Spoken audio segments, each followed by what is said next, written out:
Welcome, future logicians and students. We're going to talk about definitions today, and we're going to go over different types, and you're going to practice creating some. So this lecture is on how to understand meaning and defining. So just want to start with why people babble to each other and write missives and texts and emails and stuff like that all day. So why do people talk to each other? Why do people write to each other?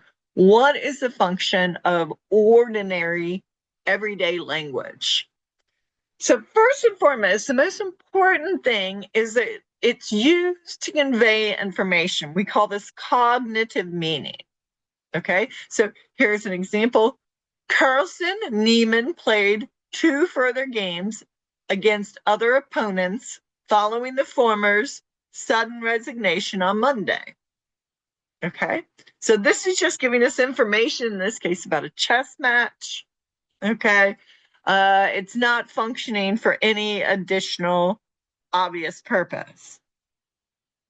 The second thing that could be a primary function of ordinary language is to either express or evoke emotion. And I'm just going to be clear here. It is almost always clear to see if the intention is to express the emotion or the intention is to rile up an emotion in another. They often serve dual purposes. So we want to always respect that when we are using emotive meaning, that we're responsible for both expressing emotion and evoking emotion. So here's an example from a piece of propaganda that the US gave their soldiers in World War II. Quote, spurred on by the nationalistic ambition and jealousy of British and American trade dominance, Nazi Germany formulated bold plans for world domination. Okay, so you should be able to see sort of what the writer intends emotionally to stir up, okay, and also what it is likely to evoke given the context and what the actual meaning of the words themselves are. And I want to assure you here that when we're using language in an ordinary everyday way, we expect the words to be used that way as well, okay? So here's an active learning exercise. I would just want you to, if you're sitting at home listening to this, I want you to just go thumbs up if you hear a positive term, thumbs neutral, right? If you hear a neutral term, or thumbs down if it's negative.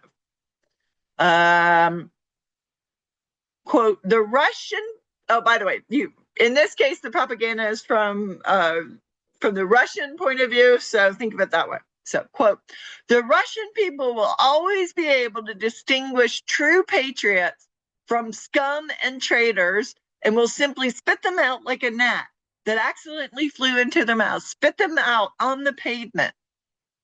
Okay, so how many highly charged words or phrases did you find in that text?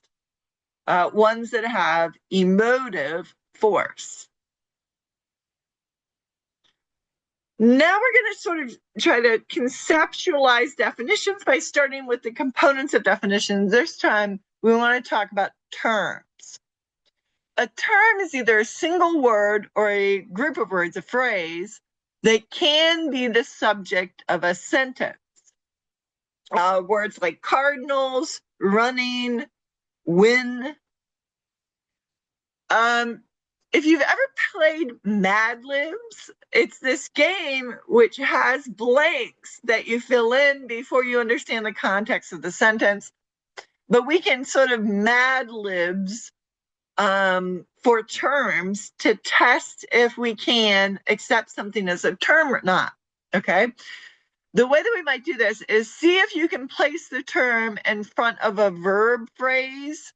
For example, does, acts like, or is. These are what we might call proverbs. They act like pronouns. They're verbs that stand in for different types of actions. Okay, so if you, for example, We can have a verb sentence is fun, and then we can test sentences like running is fun. Is that a sentence? If that's a sentence, then running counts as a term. We can also categorize them as common names or proper names. A common name is a word that refers to a class or group of entities or individuals. For example, students. Students is a common name. A proper name, on the other hand, is meant to pick out an individual without necessarily saying anything about the individual. Okay, so I'm Professor M. Okay, that's my name with my title. Okay, and that doesn't mean anything other than it's a way to pick me out, at least the M part. Okay, Aristotle is the name of the philosopher. Aristotle's Stigiri, if we're in mixed company, we have many Aristotles at the same time. Okay, and what this is meant to do is to pick out uniquely the individual in the world. So I want you to, for this active learning exercise, pick out any words or symbols that have emotive force and indicate whether they are positive or negative, or both, depending on context. So first, hideous. Next, commit. Third, honorable. Fourth, door. And fifth, you'll have to look at the lecture at this moment because it's an emoji. So, which of the following are terms? So, which can be the subject of a sentence? Carry, mass, the noun, Don Cheadle, the Mariana Islands, peace, New Year's Eve, intelligently, on, unless, license, and arrogant. Words sometimes function poorly, given context or given just the manner of the word itself. So we can find problems with communicating arise on precision in language, or more importantly, imprecision. So imprecision can arise two main ways. It can be about vagueness and it can be about ambiguity.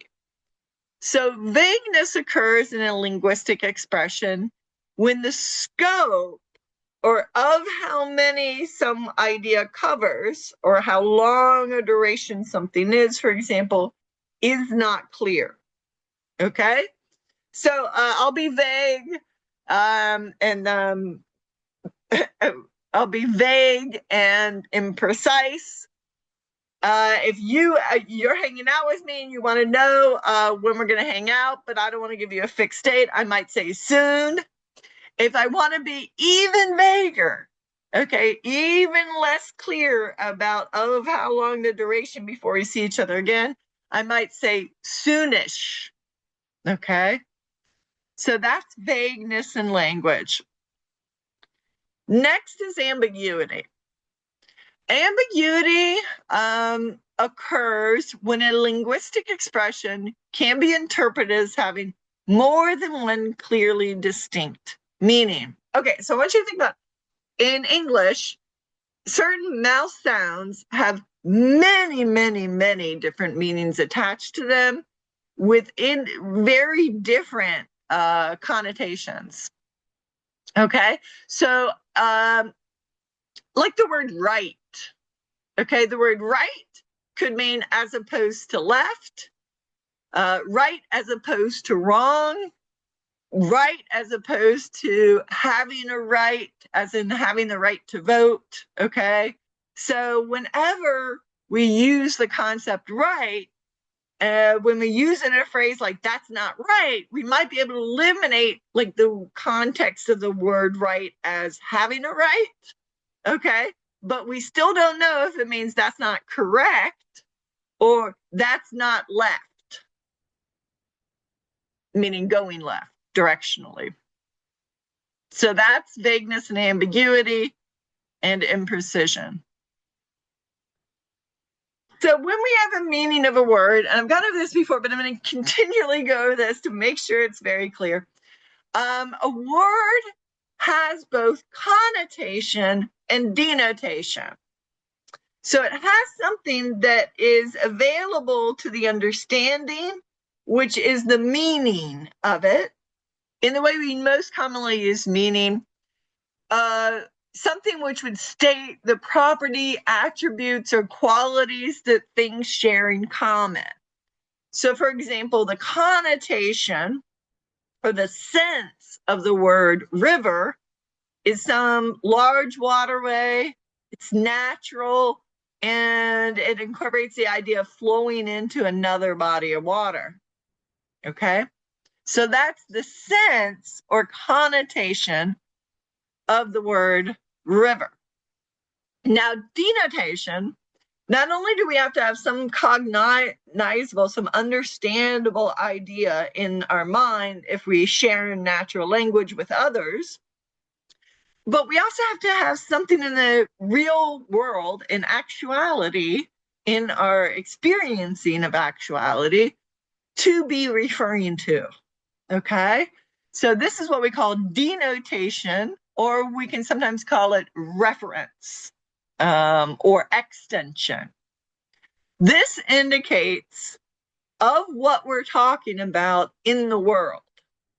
So, for example, for rivers, it would indicate the group of objects that to which the term applies.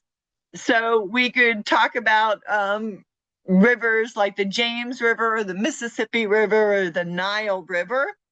These are rivers in actuality that we can refer to, that this word river points to, is these actual natural waterways.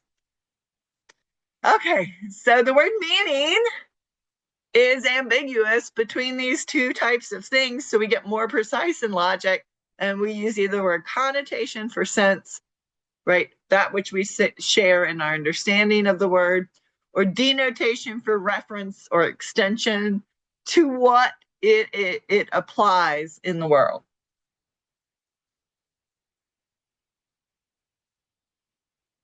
So if we are increasing intention in a set of objects, then each subsequent term that we would use would connote more attributes, meaning become more specific. Okay? I'll bring up an example that we used earlier. Okay, so if the idea was the concept of crabs, okay, that connotes a certain idea. But if I say female crabs, that's more specific than just crabs. And if I say female crabs that live in the James River, this would connote even more specific qualities to pick out a set or a category or a group in the world. So increasing intention goes from less specific to more specific. Decreasing intention would go from very specific or more specific to less specific. Okay? So here's an example: books, fiction, science fiction, dystopian science fiction. Which way does this go? Does it increase or decrease intention? This example, books to fiction, fiction to science fiction, each one connotes something more and more specific, so this is increasing intention. Next, we'll talk about increasing extension. This occurs when each term in the series, except the first, denotes a class having more members than the class denoted by the term preceding it. Okay, so sometimes, but not always, opposite of increasing intention for this one, it's going to pick out something that has a class that has more and more members each time. Okay, so we're thinking about what it picks out. That's the extension or the denotation of the term.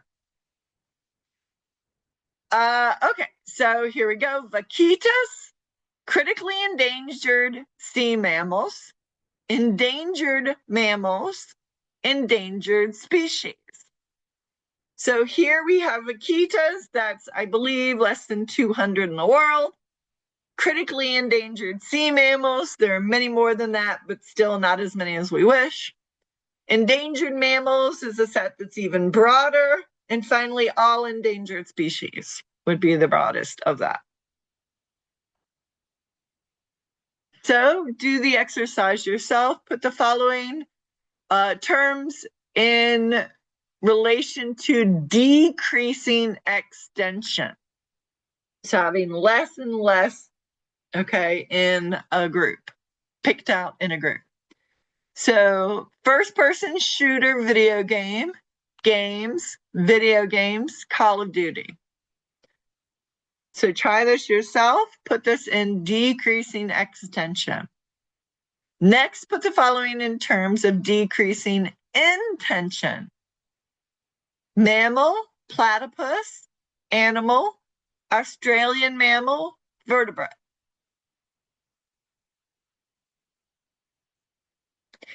Next, this is an active reflection exercise. I want you to think for yourself about the concept of a definite description. So a definite description begins with the word the in English, okay? Or something that functions like a definite article with an attached describing phrase, okay? So for example, if I said, the governor of Virginia, that is a definite description. It's got the definite article, with a describing phrase attached. If it's precise as a definite description, it will uniquely identify what or who is denoted. So who's being picked out or what's being picked out in the natural world. So if I said something like the tallest mountain in the world, then that is a definite description, and that ideally picks out one uniquely identifiable thing.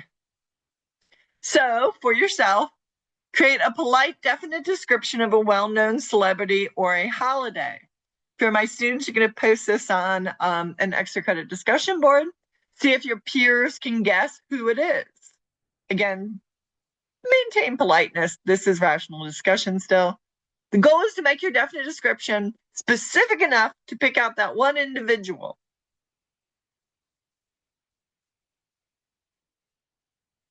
Now we're going to go through different types of definitions. And because these different types can overlap, what we're going to do is we're going to test on the specific different categories of types before I go on to the next one to make sure that you understand how to categorize. So first, we want to be able to categorize to the purpose of the definition. So when somebody's creating a definition, there's a reason they're creating that definition, okay? So the very first possibility is that this is a neologism, meaning it's a new word or a new meaning for a term or symbol. So a stipulative, to stipulate, a stipulative definition, the purpose is to introduce a new meaning to a term or symbol. For example, let's say we were in class and I said, okay, we're going to start using the word za to stand in for any person, place, or thing. Okay, so za works like it, he, she, they, them, this, okay? And then now that I've stipulated that, we can use the word za to function that way with each other because we've agreed upon a convention or use of a term.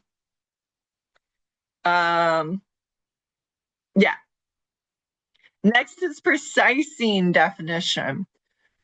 The purpose of this is to reduce ambiguity or vagueness in a term. by providing a sharp focus, often a technical meaning for a term. So you find this in legalese and political documents, stuff like that, where you absolutely need precision. So here's an example. Poverty, as defined by the U.S. Census Bureau, size of family unit, one person, $13,590. Two, $18,310. Three, $23,030. So they need to be able to define poverty for the U.S. Census Bureau. Okay, and therefore they're going to give a very precise and actual number, in which the idea is you are considered poor if you go up to that number, but not over it, but $1 over it, and you would not count as being poor for the Census Bureau. Next are persuasive definitions. These assign a meaning to a term with the purpose of influencing attitudes or opinions. So here's an example from the Cynic Dictionary by Ambrose Bierce. Lexicographer. It's a noun, a pestilent fellow who, under the pretense of recording some particular stage in the development of a language, does what he can to arrest its growth, stiffen its flexibility, and mechanize its methods. One way I like to be able to tell if I'm getting a persuasive definition or not is if I get the idea of how the person who is writing it feels about what they're writing about, then it's probably persuasive, not strictly giving me cognitive, functioning cognitively or giving me information. Now, lexical definition is what we normally think of the purpose of a definition. Okay, so lexical definition is like a dictionary definition. Hold on a second, let me.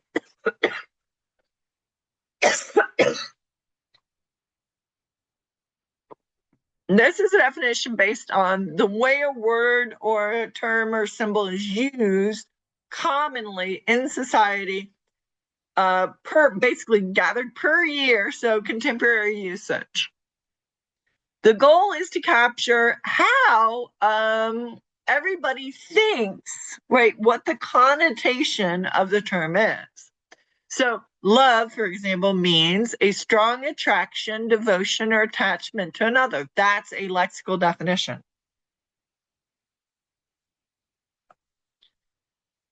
So active reflection exercises. Create a neologism. Okay, this is a brand new word. And then create a stipulative definition of it. See if your peers can guess what your word means by its sound or form. Next, create a persuasive definition of snacks or boss. Create a precising definition of either the word hike or the concept rich. Finally, which type of definitions does the normal dictionary produce? And what about Urban Dictionary?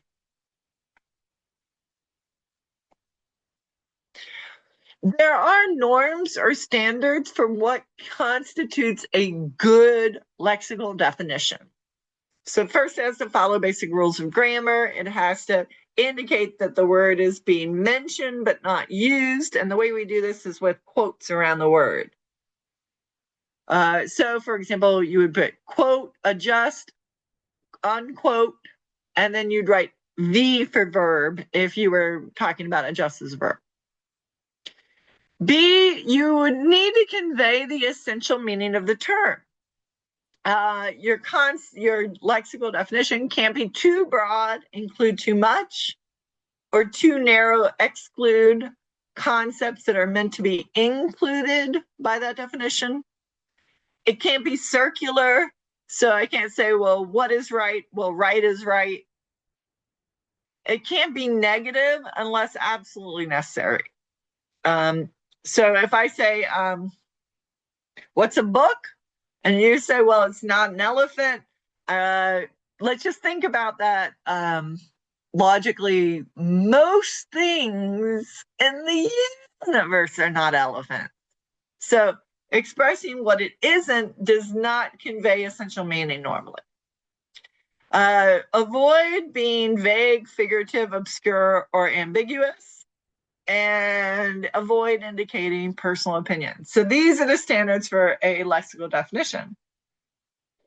Given the standard, I want you to analyze how each of these fail the criteria of a good lexical definition. First, an artist is not a conventional person. Art is something made by an artist. An artist is a person who makes art. Quote, create, unquote, means to make art. Number 4, an artist is a person who nobody understands because they are so deep and who makes allusions to books nobody reads and music nobody listens to. Number 5, an artwork is any two-dimensional object. So if you need to, you can go back and look at the different ones, but the possibilities include, I'm going to remind you, okay, don't be circular, don't be negative unless necessary, convey the essential definition, use correct grammar, don't use effective, ambiguous, or imprecise language, okay? Let me see if I've forgotten. Don't be too broad or too narrow, and again, avoid personal opinions. So, reconsidering this list here, how do these fail the criteria of a good lexical definition? By the way, they can fail in more than one way. Okay, now I want you to test this for if the purpose of the definition is to stipulate a new definition, to offer a lexical definition, a precising one, or a persuasive one. 1, age of majority means legally being 18 years old or older in most states. Number 2, crocandles now means a candle made by a crocodile. 3, comprehension means act or action of grasping with the intellect. 4, politician means a person who practices politics. Politics is derived from the words poly meaning many and ticks meaning blood-sucking parasite.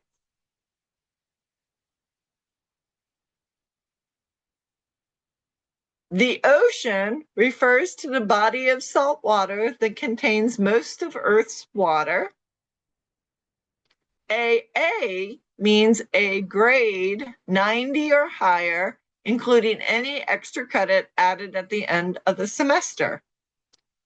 Turkey, noun, a large bird whose flesh was eaten on certain religious anniversaries, has a peculiar property of attesting piety and gratitude. Incidentally, pretty good eating.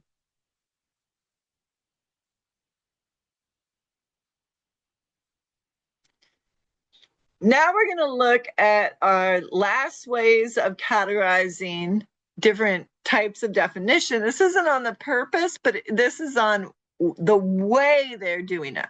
So are they looking at the connotation, what internal representation or properties described in the definition are, or are they picking out the external objects, the objects in the world to which this term refers?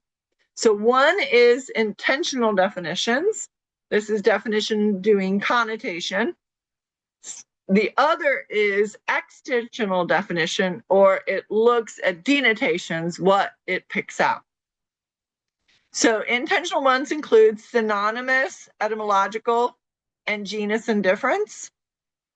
And extensionalist ones include definition by subclass, enumerative, and demonstrative. So intentional definitions assign a meaning to a term by listing the properties, attributes, or qualities shared by all the objects, events, states of affairs, whatever is being described, that are denoted by that term. So synonymous definitions, this assigns a meaning to a term by providing another term with the same meaning. So attorney means lawyer, rational means reasonable. That's a synonymous definition. That's one type of intentional definition. Next is etymological.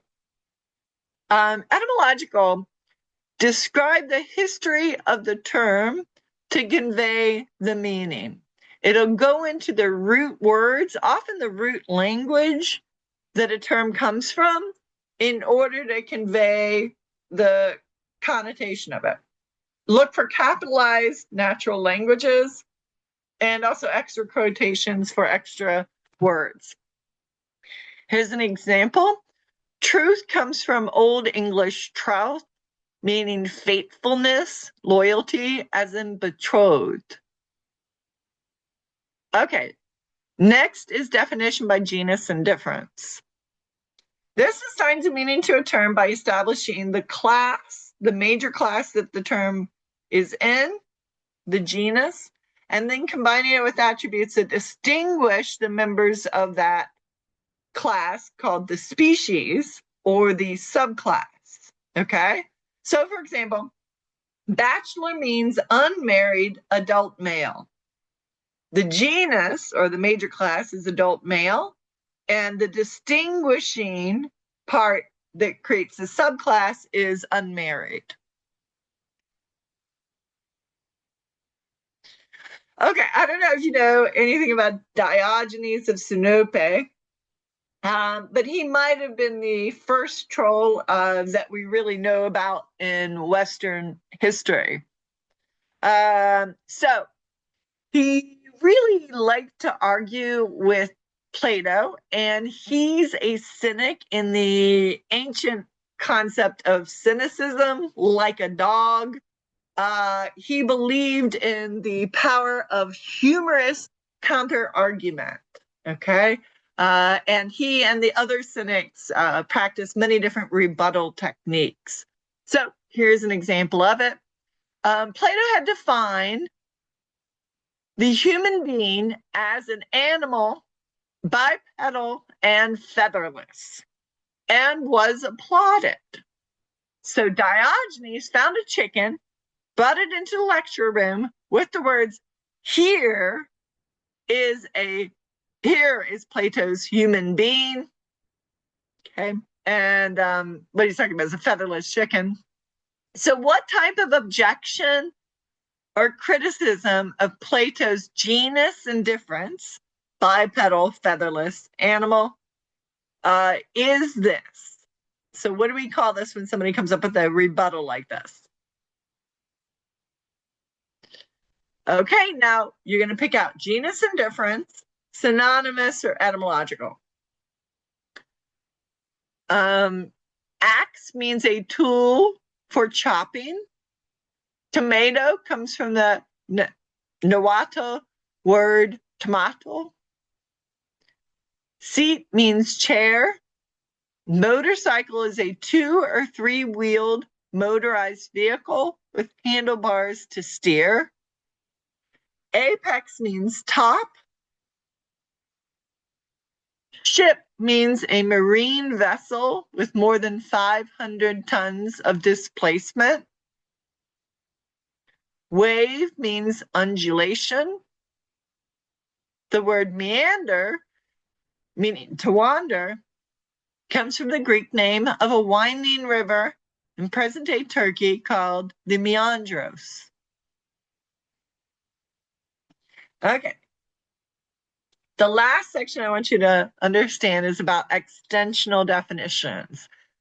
These assign meanings to a term by indicating the class members denoted by the term. So first we can have a demonstrative definition. These involve demonstrating a term. Often they involve pointing out or indicating in a natural way, either indexically, literally using our index finger to point at something is often an indexical, okay? And this is picking out the thing in the world, okay? So if I'm trying to teach you what a book is, okay, I might just, this is demonstrative definition, I just hold up, this is a book, this is a book, okay, like that. Or I could draw you something like, I could draw you the shape of a camper and say, this means camper. These would both be demonstrative definitions. Enumerative definitions assign meanings of a term by naming the individual members of the class denoted by the term. For example, New England means Maine, Connecticut, New Hampshire, Massachusetts, Rhode Island, and Vermont. So for this one, enumerative, look at it as containing named individuals. So you'll see capital letters for enumerative definition. Unlike definition by subclass, normally these won't have capital letters because they're not going to be proper names. They're instead going to be common names. So these assign meaning to a term by naming subclasses of the class denoted by the term. So for example, if I want you to give me a definition of what art is, okay, if you were doing enumerative, you might name different examples of famous works of art, okay, famous symphonies, or the Mona Lisa, or the Starry Night, things like that. That would be enumerative. But for a definition by subclass, you might say, well, paintings, sculptures, drawings, music, and so forth. I'll do another definition by subclass example for you. Furniture includes chairs, tables, bookcase, cupboards, and similar items. You'll notice that often with extensional definitions, they'll say, and so forth, or such as this, things like that, to indicate that this is not the full set, okay, but a partial description of a set. So which type of extensional definition is this? Ocean means something such as Pacific Ocean, Arctic Ocean, Atlantic Ocean, or Indian Ocean. Which type of extensional definitions are this? Plant means something such as tree, fern, bush, or moss. Country means something such as Namibia, Latvia, Cuba, and Thailand. Art means this, and this, and this. Musical instrument means stuff like horns, drums, guitars, or pianos. This right here, I know you can't see it because it's right off camera, is a pencil sharpener. What type of definition is that? Active reflection exercise. Create your own definition of a perfect vacation spot by enumeration. List at least 3 named perfect vacation spots. Create a definition by subclass for film genres. And create a definition by genus and difference of autobiography. Okay, so for this one, hopefully you can identify and illustrate terms relevant to definitions, define, identify, and distinguish different types of definitions, and identify and apply criteria for good lexical definition.